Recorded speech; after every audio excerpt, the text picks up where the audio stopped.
গত ৩১ জুলাই থেকে ২রা আগস্ট পর্যন্ত কলকাতায় অনুষ্ঠিত ইন্ডিয়ান চ্যালেঞ্জিং কাপ ১০ম ইন্টারন্যাশনাল ক্যারাটে চ্যাম্পিয়নশিপ খেলায় বেলোনিয়া থেকে অংশগ্রহণকারী ৯ বছরের ছাত্রী ধৃতিকা সরকার এবং বর্ষাতি বণিক ব্রোঞ্জ পদক লাভ করে।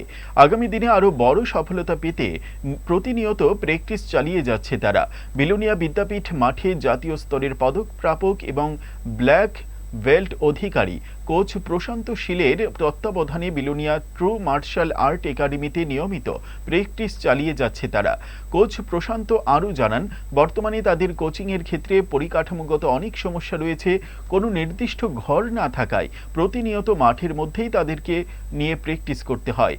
তিনি রাজ্য সরকার, স্পোর্টস কাউন্সিল এবং বর্তমান শাসক দলের কাছে সহযোগিতা চেয়েছেন আগামী দিনে যাতে এই ছাত্রছাত্রীদের সঠিক অনুশীলন করাতে পারেন তার জন্য। মাঠের মধ্যে চলছে। অ্যাকচুয়ালি আমরা এখনো এমন কোনো ইনডোর হল পাইনি, সেজন্য আমাকে বাচ্চাদেরকে গ্রাউন্ডে প্র্যাকটিস করাতে হয়। এখনো চেষ্টা করছি, যদি ইনডোর পাওয়া যায় তো। আমি যে ত্রিপুরা সরকারের কাছে এটা আহ্বান রাখছি এবং ত্রিপুরা সরকার প্লাস আমাদের যে রাজনৈতিক নেতৃত্বরা আছেন প্লাস আমার স্পোর্টস অথরিটি আছে, আমি আশা রাখবো ওদের থেকে আগে যেন ওদের থেকে আমি কোনো হেল্প পাই, প্লাস ওদের যেন সহযোগিতা থাকে, সেজন্য ওদের সহযোগিতার আশা রাখছি।